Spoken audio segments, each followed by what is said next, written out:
avec. C'est notre moment. Dites oui aux actualités dans votre journal TV. Fetim-pirenena malagasy miaraka amin'ny Batimax. Ny 12 hatramin'ny 13 jiona fiainam-bidy goavana hatramin'ny 10 isanjato. Batimax, ny kalitao amin'ny vidiny mirary. Manolotra anao ny vaovao. Poisson vaovao mampatanjaka. Broxa ihany. Manolotra anao ny vaovao.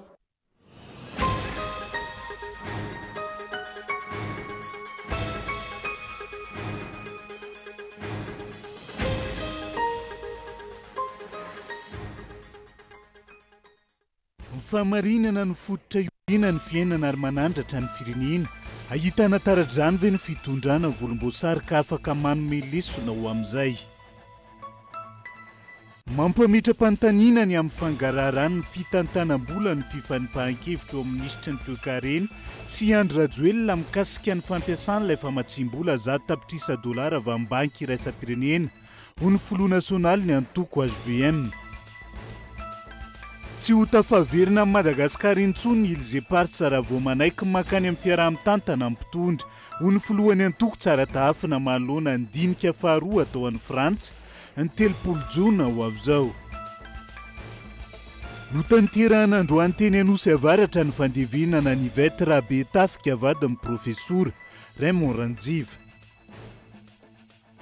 Anivelany feno 7 andro ny fifandonana tamin'ny alalan'ny misila sy ny bomba eo amin'ny Israel sy Iran amin'izao fotoana izao. Ao anatin'ny tapabolana no anapa-kevitra mikasika ny fidirana an-tsehatra na tsia amin'ny adiny filoha Amerikanina ny antsiprian'izay.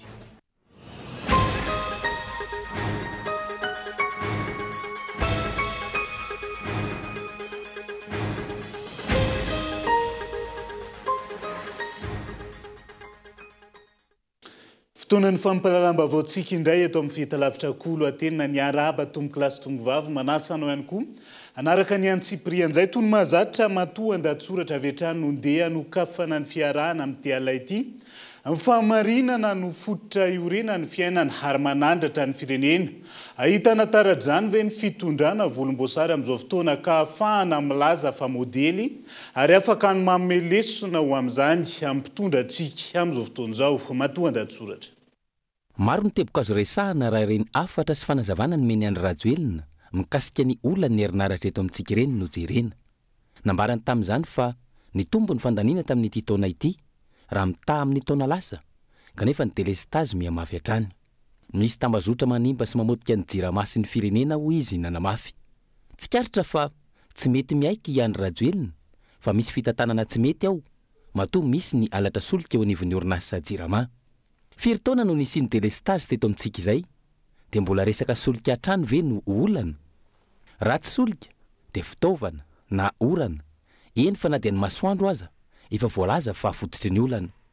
Miankina amin'ny volana diavina sy ny vanim-potoana no hitadiavana excuse manoloan'izany rehetra izany. Rehefa mihamafana tahaka izao ve ny toe-draharaha vao hiresaka amin'ny vahoaka. Fanampin'izay filazana no atao fa misy ny alatra ary mbola tsy fantatra hoe iza.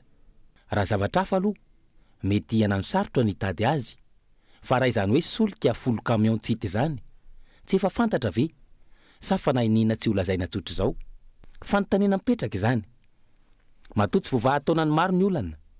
Tsy nisy paikady mazava napetraka hamahana izany hatramin'ny nandraisana ny fahefana. Tsy misy ny fahavononana hamaha ny olan'ny vahoaka ary ny tena olana ao anatin'izany ahodina amina zavatra hafa ny sain'ny vahoaka ahafahana manafina ny marina.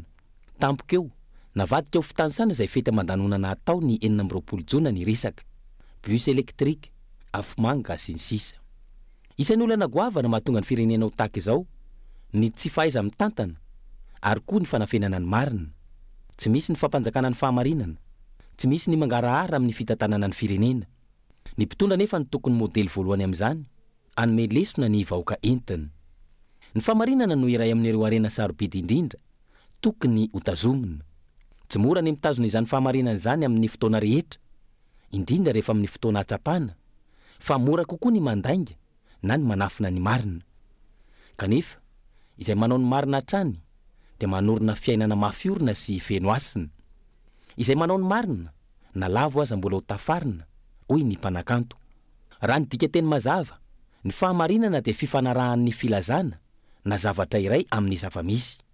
Ny fahamarinana ny fototra iorenan'ny fiainana ary manandratra ho avo ny firenena. Tsy hita taratra eto amintsika nefa izany fahamarinana izany.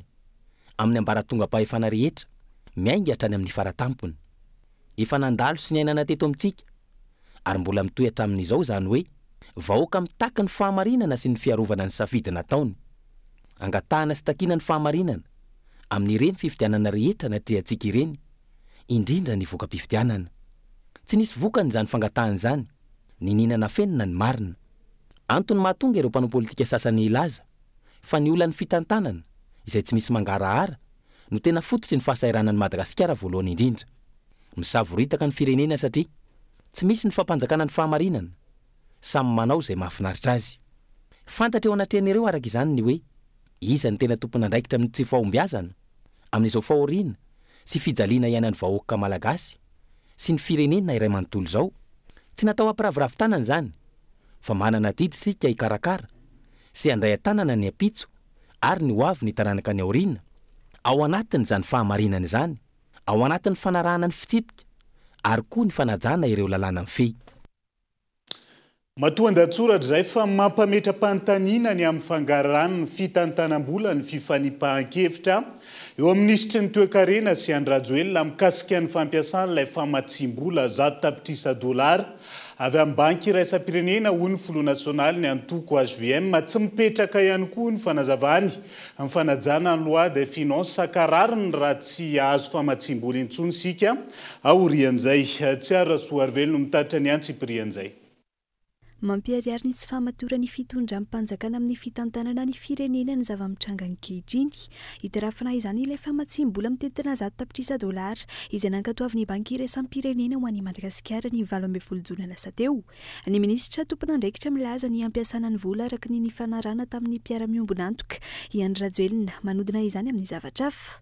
Nankatoavin'ny banky iraisam-pirenena omaly fa 12 volana jiona 2024 ny famatsim-bola ho an'ny Madagasikara mitentina 100 tapitrisa dolara. Famatsim-bola izay natokana ho an'ny fanatsarana ny toe-karena malagasy sy fampiroboroboana ny fandrarana ary ny fanampiana ny famoronana asa eto Madagasikara. Nisy fepetra teo amin'ny 12 teo no taterahan'ny fitondram-panjakana malagasy mba nahafanana azo anio famatsim-bola io. Fepetra natao anatsarana ny toe-karena malagasy, anatsarana ihany koa araka lazaiko teo ny famoronana asa sy ny fandrarana eto Madagasikara. Ary amin'ny vola 100 millions de dollars io vao nianatra ny ministra ny finance mihitsy atao hoe io vola io tsy ho lanina amin'ny zavatra fa anovantsika ny parc solaire.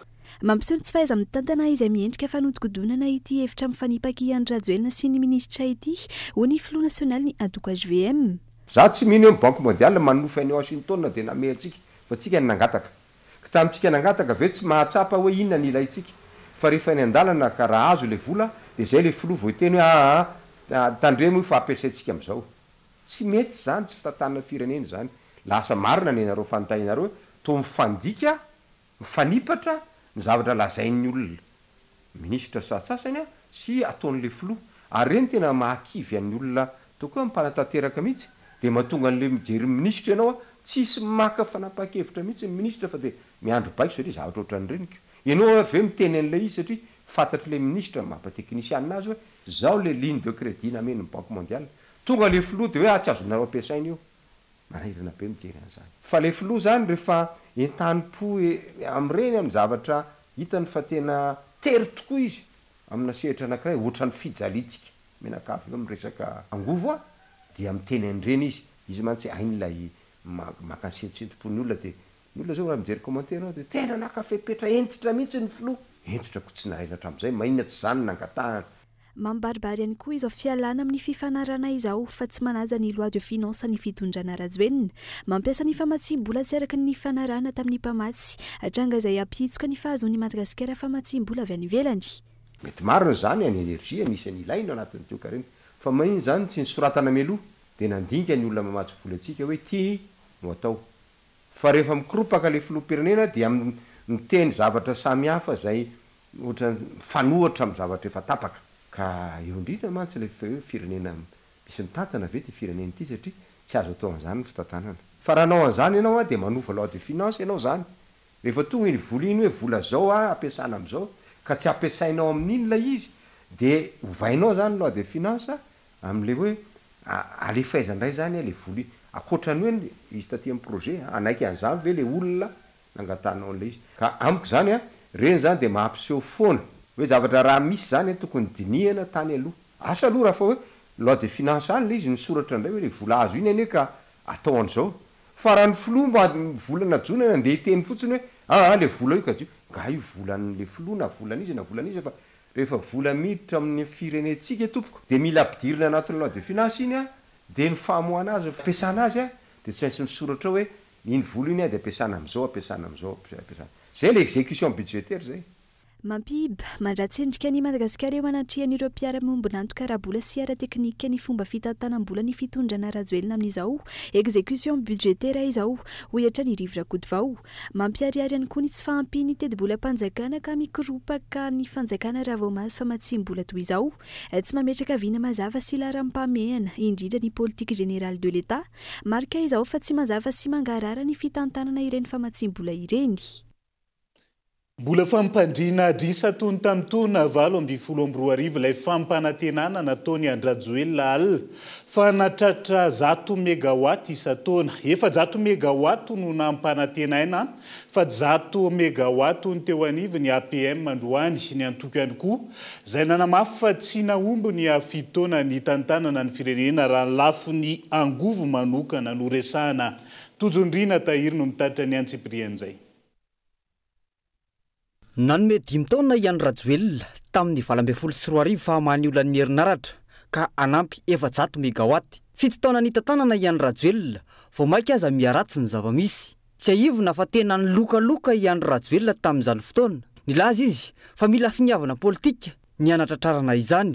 Manoloana ny olana misy ankehitriny manana finiavana politika tokoa ve ny fitondrana tantanany. Tsy teny hoe kapokako fotsiny zany fa ny olona mila zavatra refisiny, mila zavatra précis. Nolazaiko amin'ny voaka malagasy dia tsotra 400 mégawatt ny famokarana herinaratra napetraky ny mpitondra rehetrarehetra ny fandimby teto Madagasikara. Velo rano nataoko amin'ny voaka malagasy fa ao anatin'ny 10 taona ny zavatra vita atao anatin'izay 7 taona zay dia ho ataoko ao anatin'ny 10 taona ka apiko 400 mégawatt ny famokarana herinaratra manerana amin'ny Madagasikara.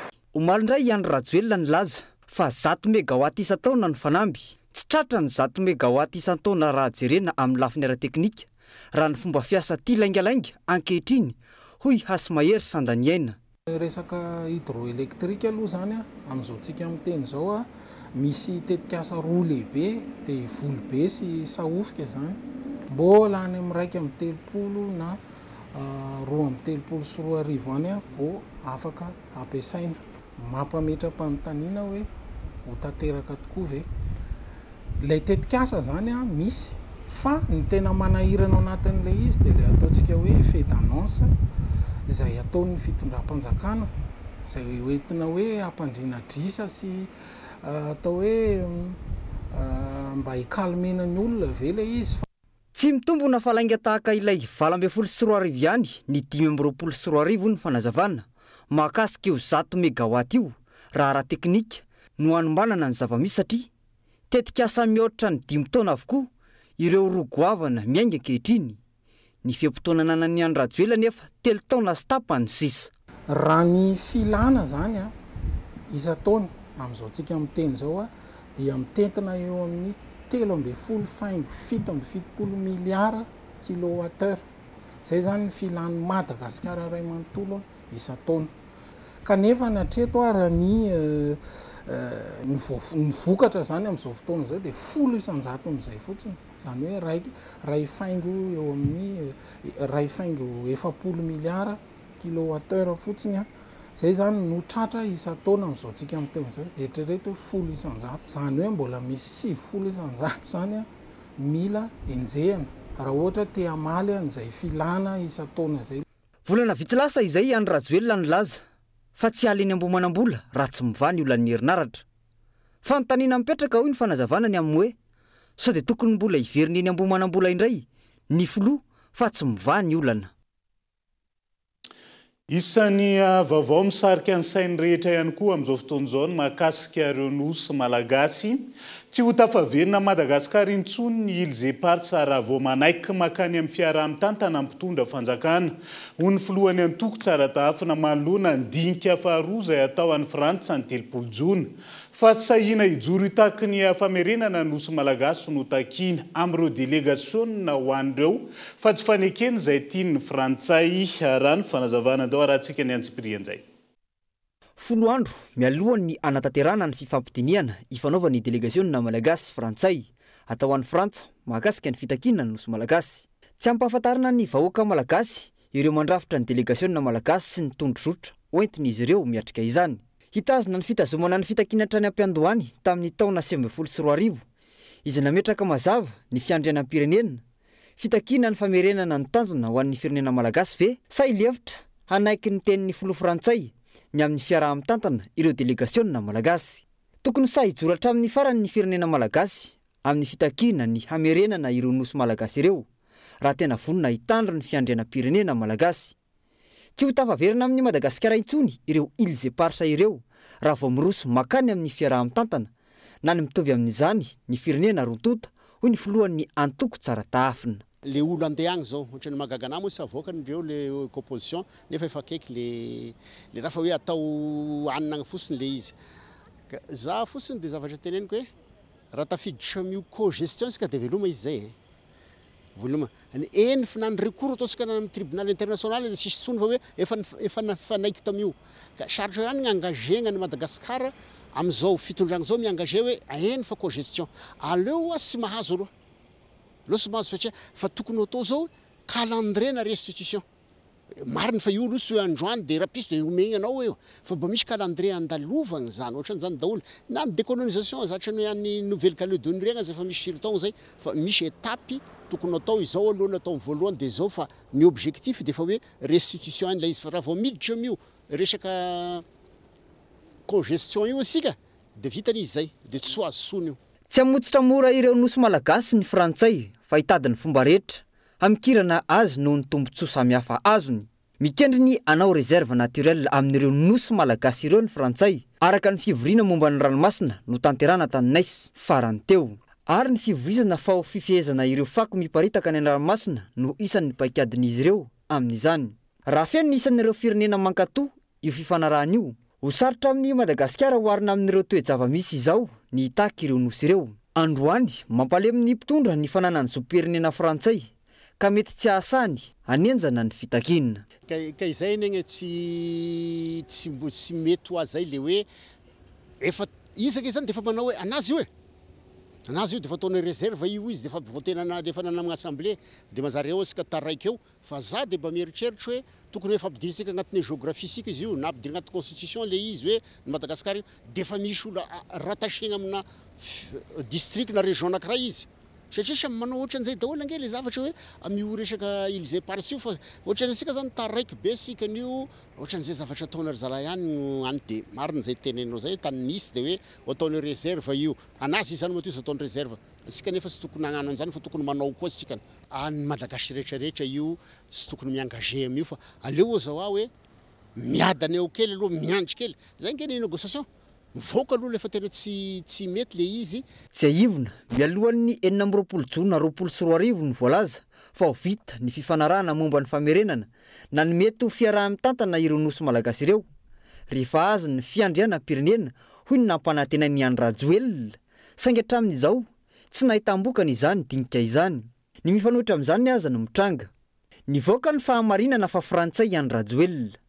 Ankoatra io, ny mpitondra malagasy indray aza no manemotra ny fiaonana faharoa tokony ny fanaovan'ny komisionna rotota tamin'ny taona 2024 ho hita ao anatin'io fiaonana any Paris ny 30 Jona ho avy izao io ny hoe tena hitako ve isika sa sarymetsika izy fa vao tsara ve sa mifanohitra amin'izany no hitranga. Misy ireo tsy manantena fivoarana manoloana ny fihetsiky ny mpitondra izay ahitana taratra fa tsy afaka hiady ho an'ny tombontsoan'ny malagasy 30 tapitrisa eo anoloan'ny filohany noho ny fizakan'ny zopirenena Frantsay fa ihany koa noho ny tsy fananana diplomasia matotra sy mazava. fa tsy tokony miandritranga fanapozinana raha-tsakafo toy izao ny fanjakana sy ireo tompona ndraikitra rehetra misahana ny varotra sy ny fiarovana ny azon'ny mpanjifa vao mihetsiketsika mafy fa amin'ny andavanandrom-piainana hoy ny teo anivo ny PMH tamin'ity androany ity. Ahina ho mbola betsaka ny entana landaty miparitaka indrindra amin'izao fety izao fa ireo aloha no hita ka mila mafisina ny fanaraha-maso eo anatrehan'izay. Taorian'ny tranga fahampozinana raha-tsakafo maromaro ny seho teto Madagasikara, ny tany Mahajanga sy tany Toamasina. Nisy tranga fahitana vokatra vita amin'ny ronono efa simba ihany koa farany teo. Manana andraikitra amin'izao zava-miseho izao ny sampandraraha miaro ny zon'ny mpanjifa eo anivon'ny ministeran'ny varotra. Tsy ampy ny fanaraha-maso ireo entana amidy eny an-tsena hoy ny mpiaro ny zon'ny mpanjifa avy eo anivon'ny PMS androany. Mila fanaraha-maso tokony efatry ny ela fa tsy hoe akory anatina zavatra mitranga zay vao manao ny ataontsika hoe fisehoana ka lasa fihetsiketsehana le izy. Vitsy loatra ny ataontsika hoe OPJ ny ministeran'ny varotra ary io tsy ho vitan'ny zareo rery ihany. Ny mpiaron'ny zon'ny mpanjifa zay ataontsika hoe manana an'ireo rasa mangaika manerana ny nosy dia tokony hoe isy zany ny ataontsika hoe solidarité. Tena mila fanaraha-maso entitra ny vokatra raha-tsakafo farana avy any ivelany rehetra hoy ny fanazavana. Toeram-pivarotana lehibe izay tokony manana fomba entitra amin'ny fanaraha-maso nefa no ahitana vokatra voatontonona. Mila rahanaingana ny fiparitahan'ireo vokatra niara-tonga tamin'ireny vokatra nahitana olana ireny any amin'ny faritra hafa mba hifehezana ny tranga hoy ny fanazavana. Tena zay mihitsy tena tokony ho isy ny ataontsika hoe contrôle et suivi farak'izay aingana fa tsy hoe misy ny zavatra mipoitra zay vao mihetsika ary le fidinana tokony atao matetitetika. Mila mifampitsinjara asa, mila fampitsinjara adidy sy andraikitra, mila mihetsika, mila miasa aingana ireo ministera anankitelo zay efa niteneniko teo, budget finance ministeran'ny fahasalamana ary ministeran'ny varotra. Eo ihany koa mpiaro ny zon'ny mpanjifa mila mihetsika farak'izay aingana. Ho an'ny tao Mahajanga, ny voromaika ny OMC manoloana ny fampahafantarana voaray avy amin'ny mpanjifa iray nividy yaourt simba tamina fivarotana lehibe iray. Ho an'ny teto Antananarivo izay efa fantatra fa fanapozinana nininana tao kosa. Raha ny vaovao farany ny atondro teo tafiakatra 120 ireo namony eny. Misa 420 ireo mbola manaraka fitsaboana niara ny fanapozinana raha-tsakafo. Ao amin'ny Ashira misy 120 izy ireo no tonga tao ka ny valo tamin'ireo no efa sitrana araka ny tarimarika farany. Mitohy ny fanadiadina. Araka ny vaovao milatsaka amin'izao oro zao, nambidina mponja vonjomaika avokoa ireo olona miisa 7 voaroro tamin'ny fanapozinana ninina nataony tranga teny Merikasina Mboamalaza nahafatesana olona mpolony. Ny hariva teo izy ireo no niakatra fampanoavana teo amin'ny fitsarana nosy, enina ny vehivavy ary 2 ny lehilahy. Misy amin'izy ireo nanome toromarika ary nandraraka ny pozina tratehaka tany amin'ny tranon'izy ireo ihany koa ny singa izay pozina nampiasaina nitarika ny fahafatesany. Fanapozinana sy firaisana tsokombakomba no elika anenjeny ireo voapanga. Mbola mitohy ny fikarohana sy ny fanadiadiana amin'izao fotoana izao, andrasana ny fotoam-pitsarana mahakasika ity tranga fanapozinana ninina tao teny Merikasina ity. Dia izay ihany koa no entintsika misendivezivezy eo anaty doka fohy. Aza misaraka aminay ary.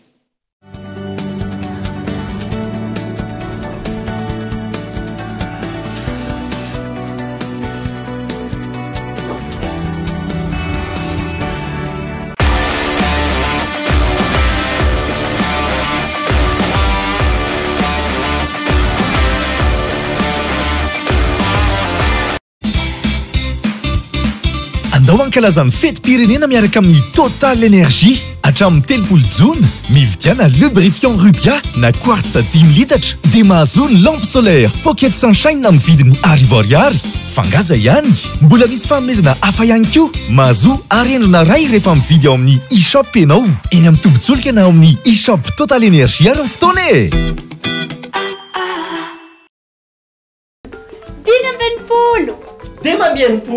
10 Dimambempolo. Na ihany aza 10 ambempolo zany.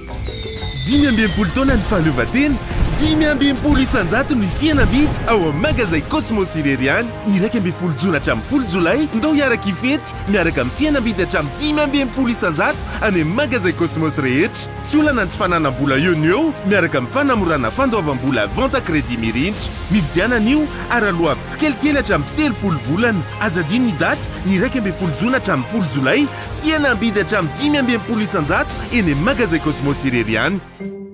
Cosmos, votre partenaire de confiance. Miresaka foana isanandro isan'ora araroty ireo tolotra mora misy izay ilainao rehetra sady efa misy antso SMS no misy mega tsindrio aingana ary ny dièse 322 dièse manomboka amin'ny 10 ariary monja.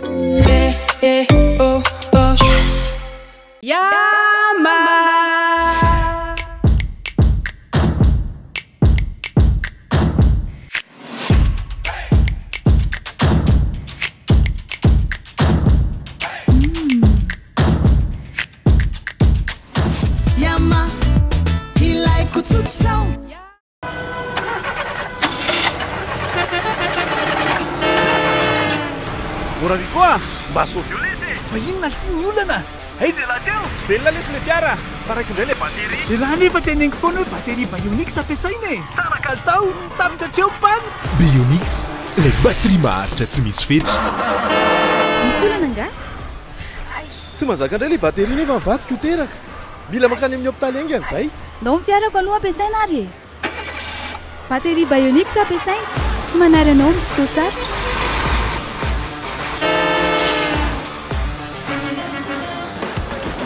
Ho antsika matianiny eo misehatry ny fitaterana manandanja lehibe ny kalitaon'ny batery ampiasaina mba ampirindra tsara ny asa.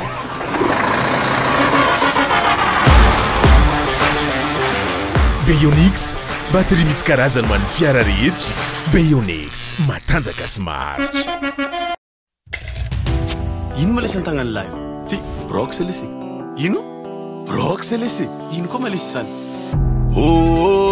Boisson vaovao mampatanjaka misy energy drink de misy cola mety amindry sady mety amilay ino agnarany brox mahazonda mahazonda zay mila boisson mahazonda mahazonda zay mila boisson mahazonda mahazonda zay mila boisson mahazonda mahazonda amepanol brox ayany.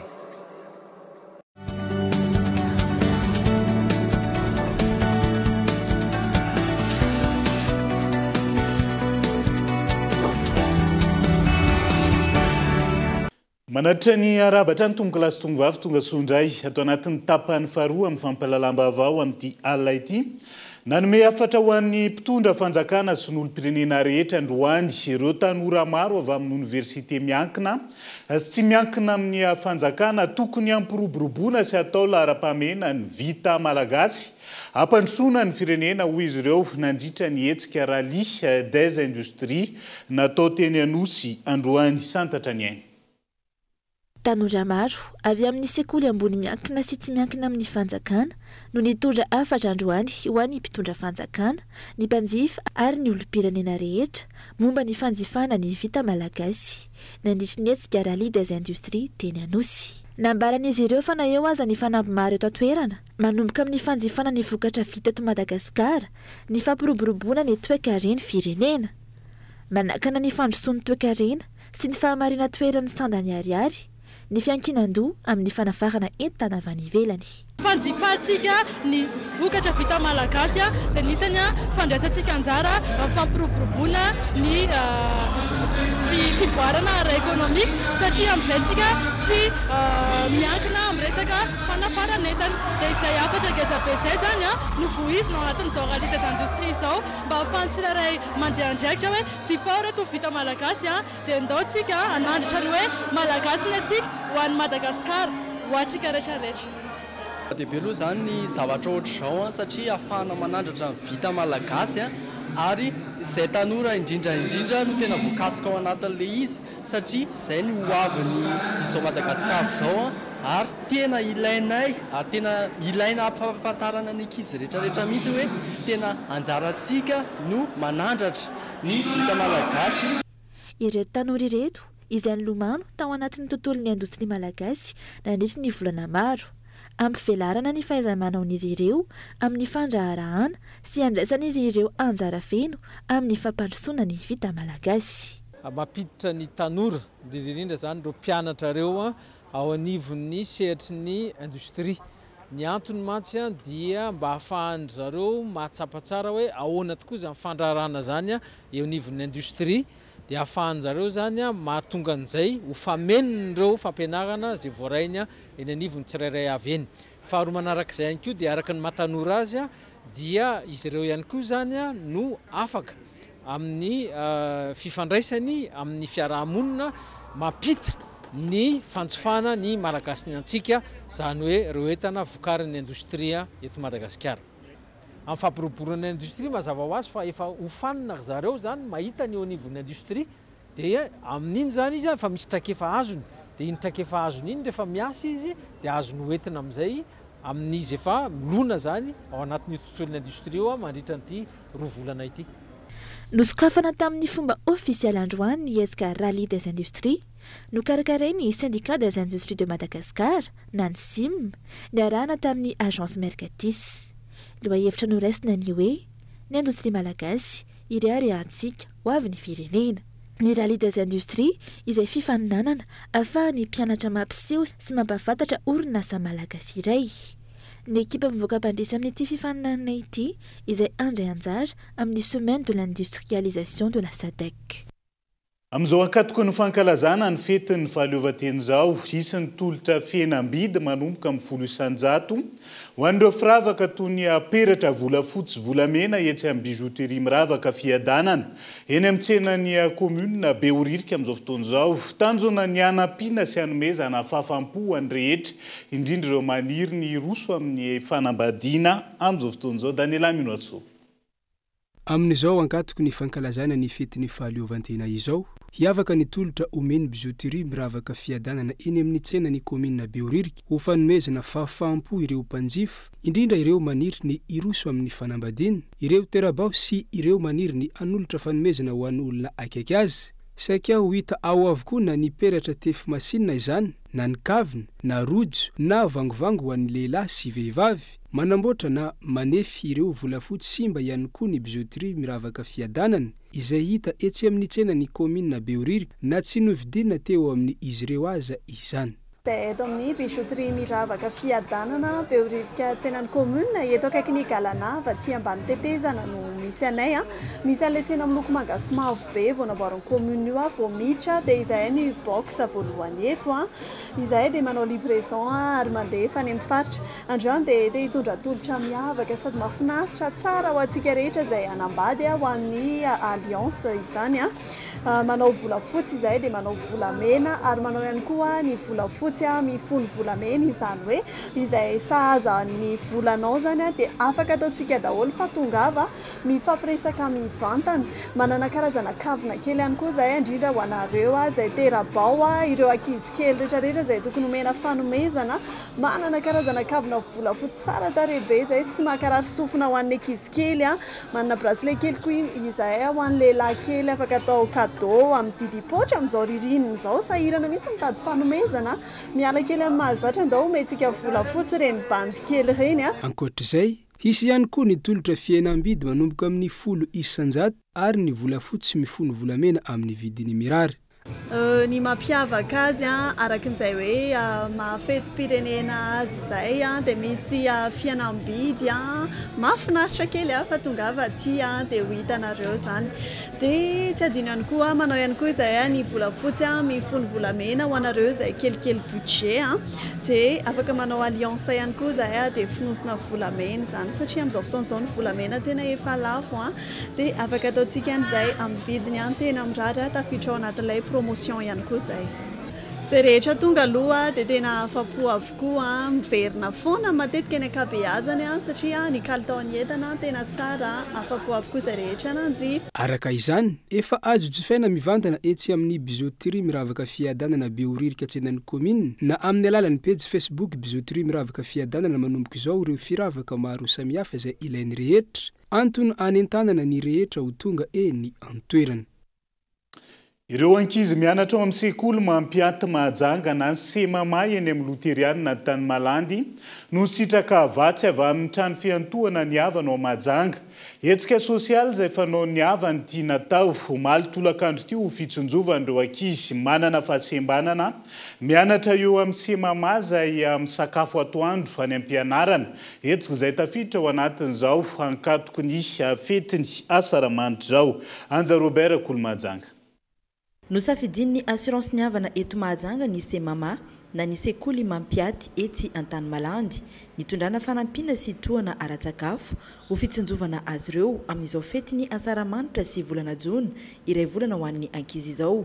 Ka ny tolakandro ny alakamisy 7 ny volana Jona ireo ekipa ny trano fiantohana ny havana eto Mahajanga no nanatanteraka izany. Asa fanomezana zavatra zay sakafo ny tena marina ny kamarony zavatra amin'ny androany ho amin'ny sekoly mitaiza zaza manana fahasembanana eto amin'ny semama. Zavatra ny antony izy dia zao ny havana zany en tant que hoe entreprise commerciale mahazatra ny olona dia hoe amin'ny entreprise commerciale dia mitady vola zany fa mba misy fotoana ihany koa zay ny maha hoe entreprise responsable dans le cadre de RSE, responsabilité sociale des entreprises, des manao zao asa zao zay mba ho fanasoavana ndray ny mpiarabelona. Ataony havana ny fambolekazo, ataony havana izao fanomezana ho an'ny asa sosialy zao.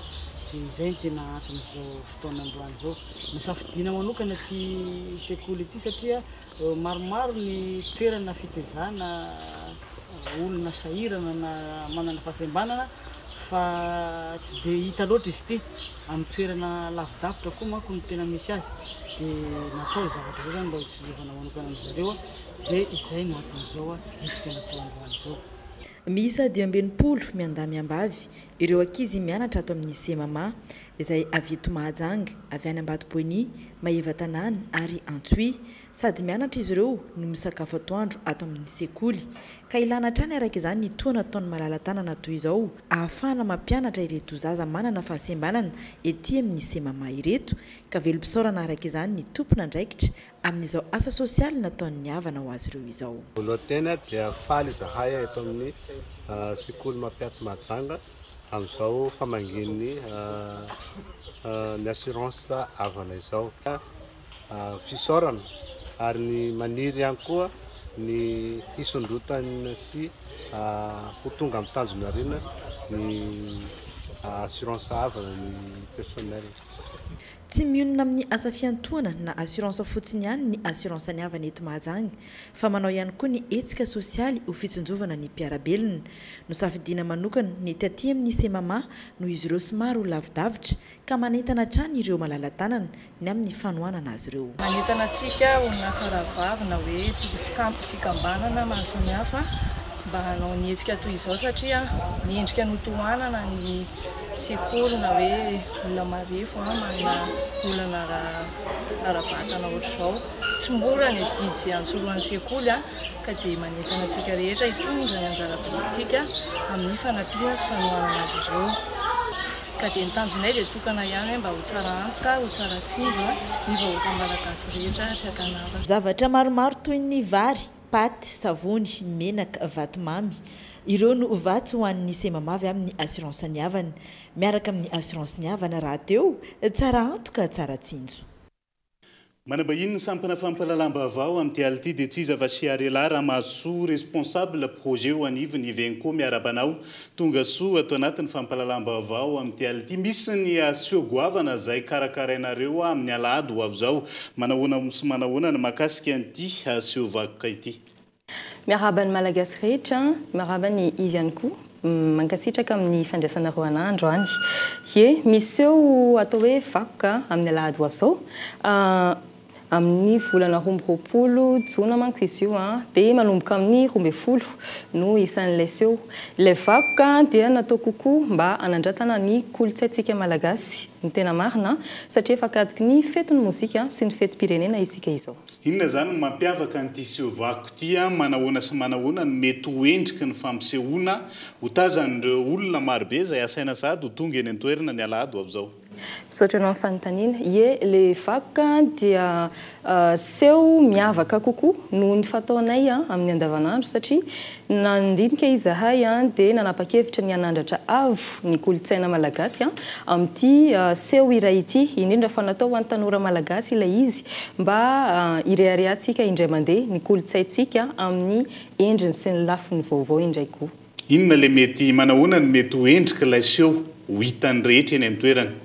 Dia isy ny fifandonany tarika anankiroa dia ny tarika Rapolson feno Rivogara sy Saondra Fena Standard amin'ity andiany voalohany ity satria andiany voalohany manko izy ity dia ny Ragasy no isandratra azy fa amin'ny andiany manaraka mbola hodinina ihany koa hoe faritra Vaiza no asonitra ihany koa satria izay ny tena tanjony tetikasa vakoka ampahafantatra ny kolotsaina malagasy manerana ny nosy any malagasy rehetra. Fanitanana farany ary manasa antsika ho tonga amin'io andro io satria reharehantsika ny kolotsaintsika anjarantsika na mampafantatra hoe tsara zany kolotsaina malagasy zany.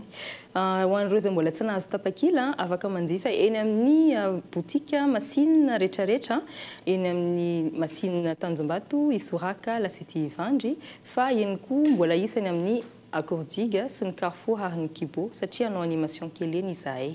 Manahoana ny andro ny fampisehoana ve mety misy tapakila ihany koa sa manahoana?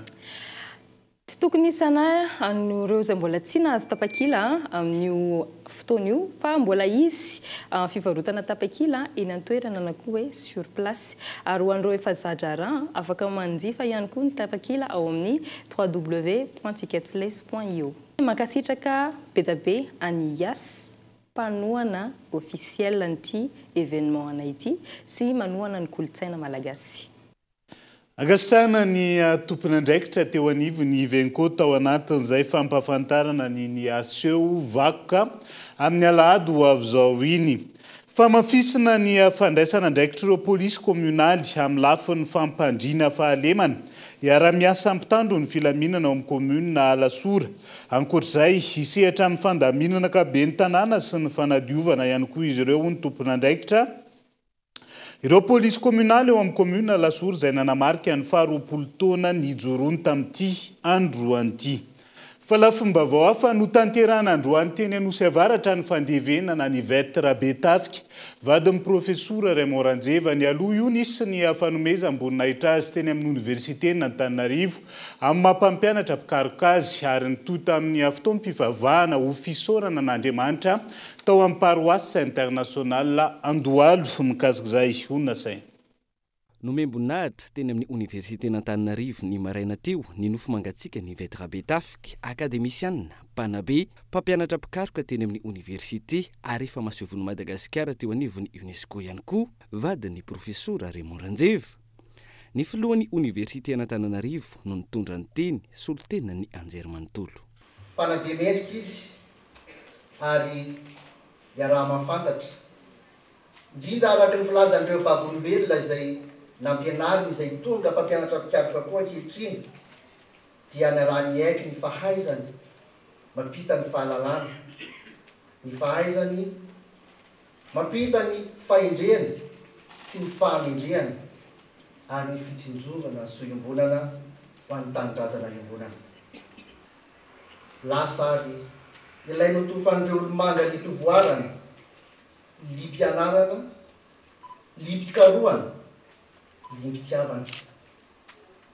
Tsy nanadiny ny maha-malagasy izy teo ny kolotsaina ny sotoavana fitazam-panahy ny fikitra tamin'ny fahamarinana amin'ny maha-olon'ny finoana amin'ny maha-kristianina azy vokatry ny fandraisana andraikitra tao amin'ireo fiangonana sy ny rafi-piaramonina sy ny sisa. Teo amin'ny fahatelo amby 20 taonany no izao notomandry izao Yvette Rabetafika tsy ahivina. Izy no vehivavy voalohany nahazo ny agrégation d'anglais tamin'ny taona 1970 teo amin'ny 420 taonany.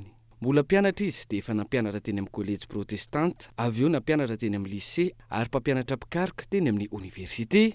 Izy no vehivavy voalohany voatendro ambassadeur-ny Madagasikara teo anivon'ny UNESCO. Efa mpikambana teo anivon'ny Haut Conseil de la Francophonie sy solotena manokana ny filoham-pirenena tao amin'ny OIF.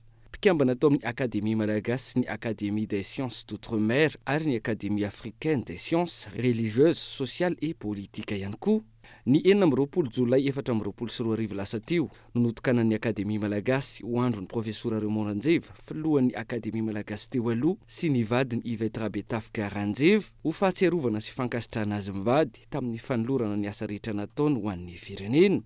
Teto amin'ny université n'Antananarivo androany ny zanany nitondra teny avy amin'ny fianakaviana.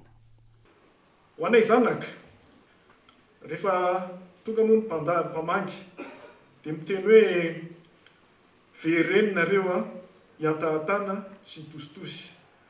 Dia teny zahay indraindray hoe le reninay tsy dia toy izany loatra. Fa kosa ny teny no fiheziny zava-dehibe ho azy. Nahasarotiny azy io. No fa teniny foana ny teniny ho lalipaka ho anay. Misy ho tsakoana foana, za misy ho fikaina.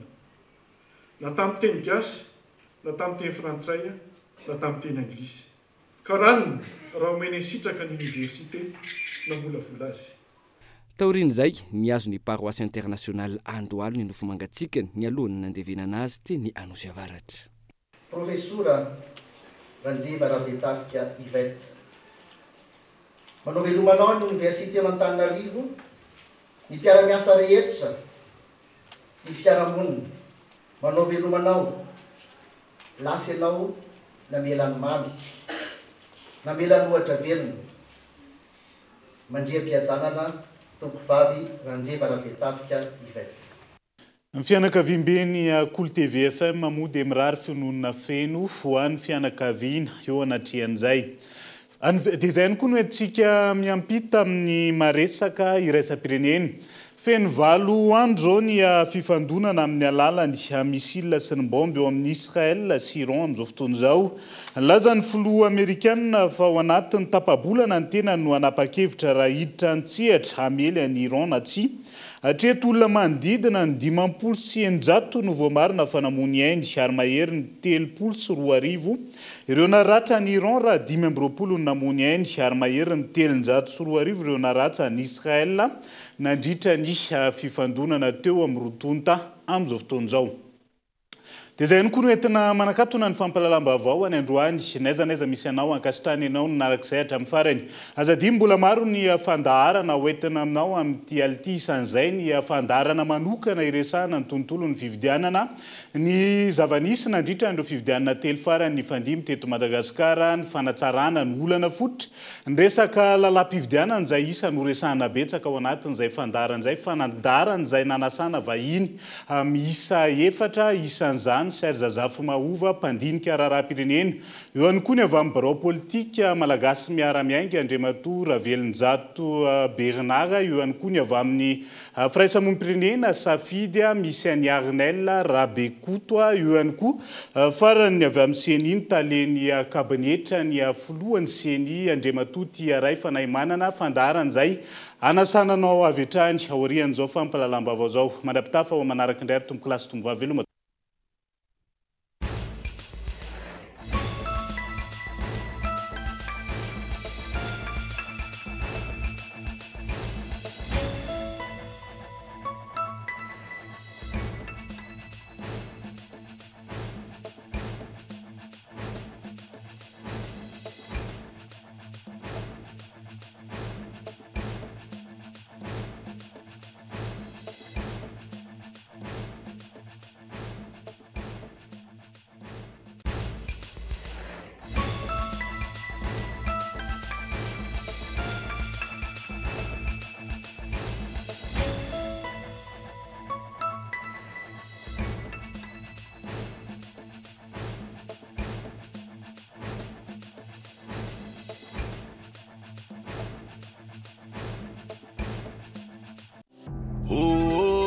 Poisson vovô mampatanjaka.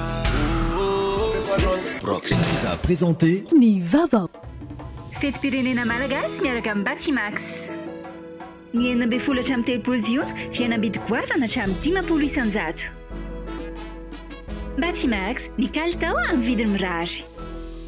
A présenté Ni Vava. Pour vos séjours à Majunga, rien ne vaut la douceur de la mer, le coucher du soleil et l'hôtel Coco Lodge. Une étape de rêve à Madagascar. A présenté Nivava avec Yassine. C'est notre moment. Dites oui aux actualités dans votre journal TV.